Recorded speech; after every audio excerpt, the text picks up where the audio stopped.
don't deserve love. They walk away quietly into empty spaces, trying to close the gaps of the past. He had an honest query, decided to make his way up to the monastery. Fear of being alone, but it's not as scary as the implications of the unknown. He stopped but barely, discarded his phone and proceeded atop an airy field among the mosses.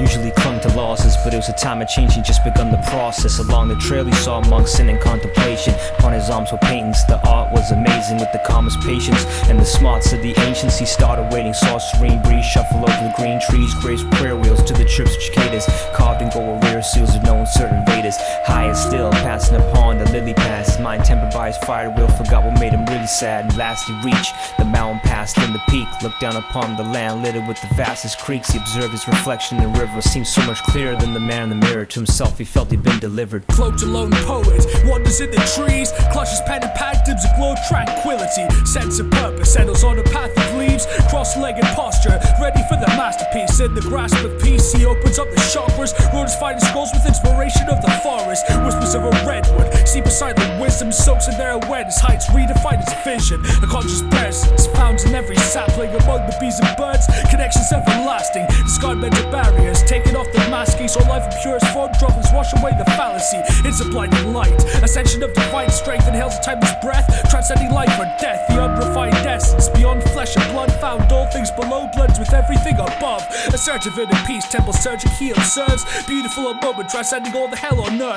Total ego dissolution, as nature he became one harmonious with all, frictionless the inner sage show. An unassuming lady who found delight in the mundane and grand. From a cold town, England preferred the sun rays and sand. One day unplanned, she paid a grand, found herself on the Mexican hills, looking like waves in the land. Back home, she had a Mazatec scribe, fortified that fully restored like Zion. But it was about more than buying a collector's item. She simply had insatiable curiosity for the mind. Set her sight was sore, so she could skip the guided tour. Instead, she sneaked down some pyramid steps behind the shore. She tried the door, stepped inside with awe. Tears streamed down her face like she never cried before. Saw something shining beside the floor. She almost had a heart attack when she realized it was an artifact. It was still sharp in fact. She touched the symbols carved in black and thought what it'd be like if she brought it back. Both bold and shallow, she grabbed the bow and arrow, standing before a statue resembling a golden pharaoh. Cold and narrow, held it tight like how a bone holds the marrow, knowing she'd been looking upon it in her home in Harrow. While it's strange what many consider noise, performs in a way that teleports him away. All it takes is a yin and yang snake to swirl with a crane,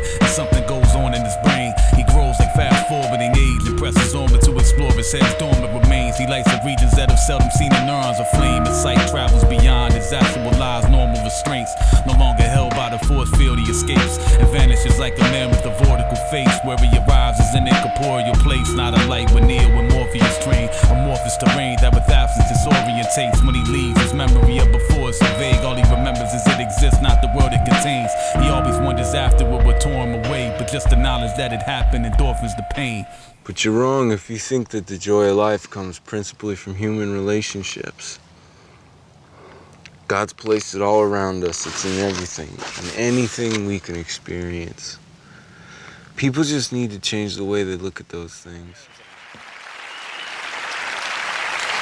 Ladies and gentlemen, before we bring this rodeo to a close, I think a couple of things should be said. I am enormously proud of the work we've done together. And I did it my way, with people I love. I do not regret 1 second of anything that we've done here. And, yeah. And I have had more good fortune than anybody I know. So to all the people watching, I can never, ever thank you enough for the kindness to me. I'll think about it for the rest of my life. And all I ask is one thing, and I'm asking this particularly of young people. Please do not be cynical. I hate cynicism.